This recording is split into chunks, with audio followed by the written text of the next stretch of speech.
สวัสดีค่ะมาพบกับเอมี่อีกแล้วนะคะวันนี้สิพาเพื่อนเพื่อนพี่ๆน้องๆมากินตำซั่วค่ะตำซั่วกุ้งลวกใส่ผักลวกนะคะทุกคนมาค่ะแซ่บๆน้ำกันค่ะเส้นขนมเส้นเหนียวเหนียวนุ่มๆเลยนะคะมาค่ะจวดจาดน้ำกัน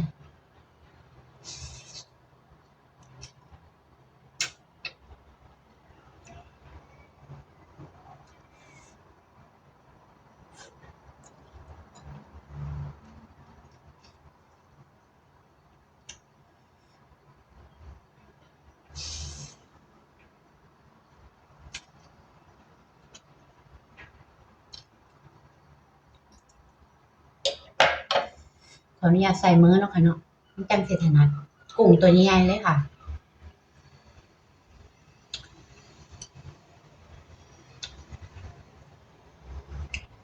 จวดจาดมาก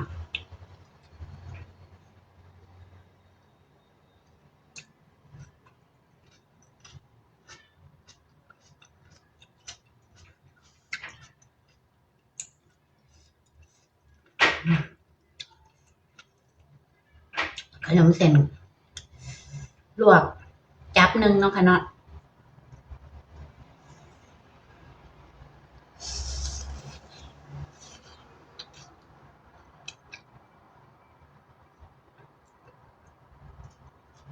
ผักลวกกรอบๆเลย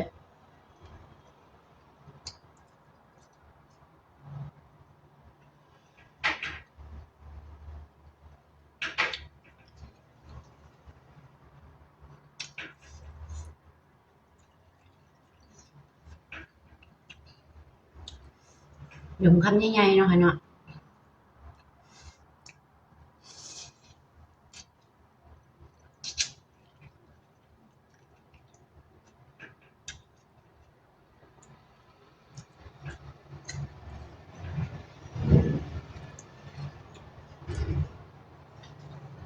กุ้งเด้งๆเลย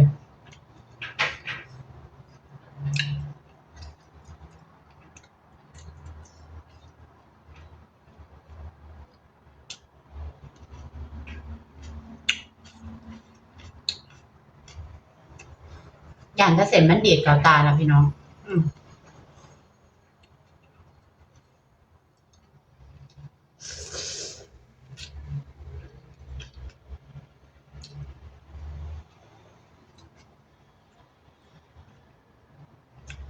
เขาเจียงนะคะมือ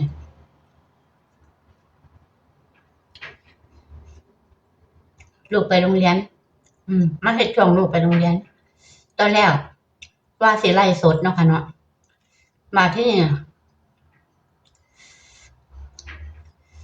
เบิ่งเวลาแล้วคือสิบ่ทัน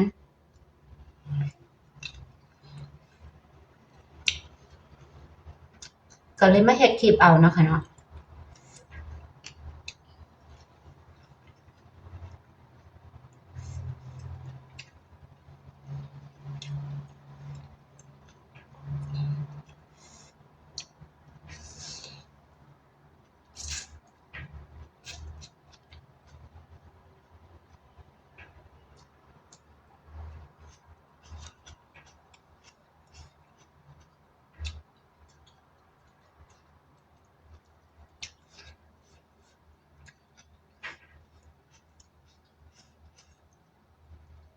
เส้นขนมเส้นยาวดีขนาด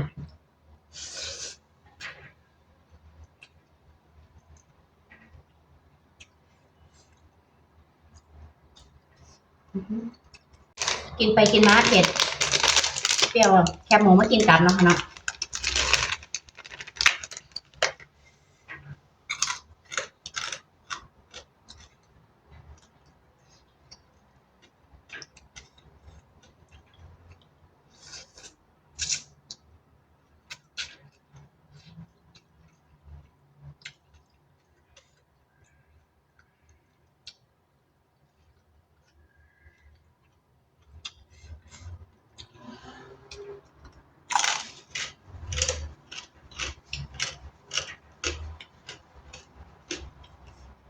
ไม่ได้ฝนตกพี่น้องอากาศแปรปรวนมาก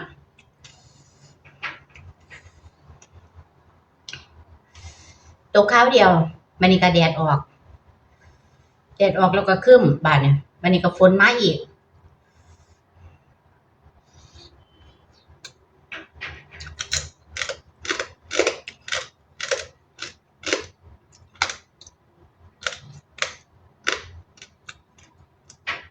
กงแดง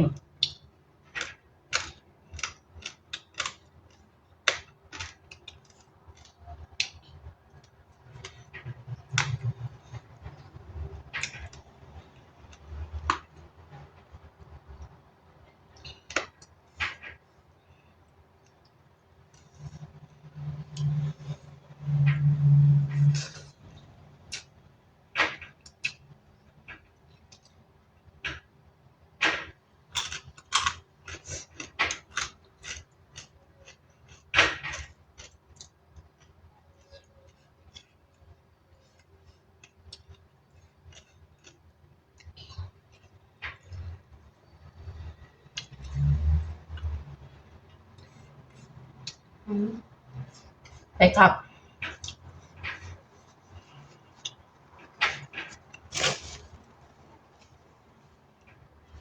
ใส่พริก10 เม็ดมื้อนี้หมดก้อนนี้ใส่8 เม็ดเนาะค่ะเนาะบาดนี้อยากยกระดับเจ้าของจวดจัดครับ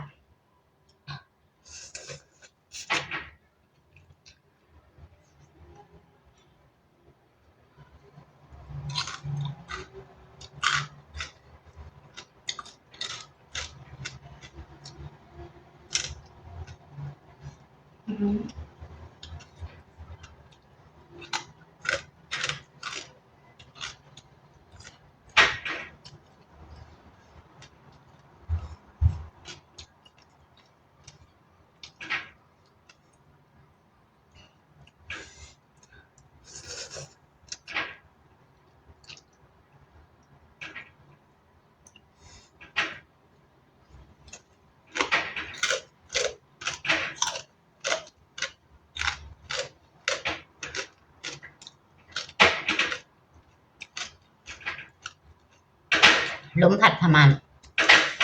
ผัดใบ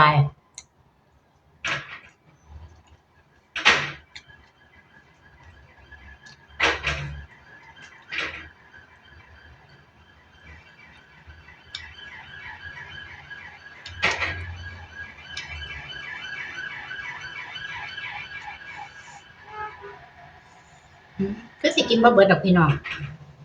เบิ่งเวลาแล้วบ่าย 2 ครึ่งสิได้ไปรับลูกเนาะค่ะเนาะ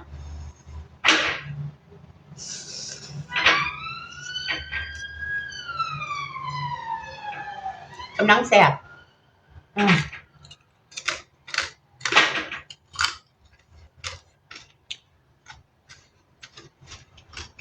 กำลังแซ่บเลย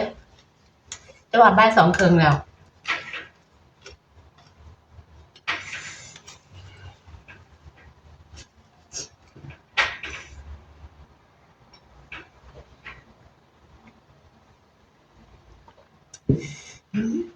สิได้เคิกล่ะพี่น้องสิได้เอาไว้ซ้ำนี้ก่อนเนาะค่ะเนาะเดี๋ยวสิได้ไปรับลูกเดี๋ยวมากินต่อนะคะเดี๋ยวมากินต่อ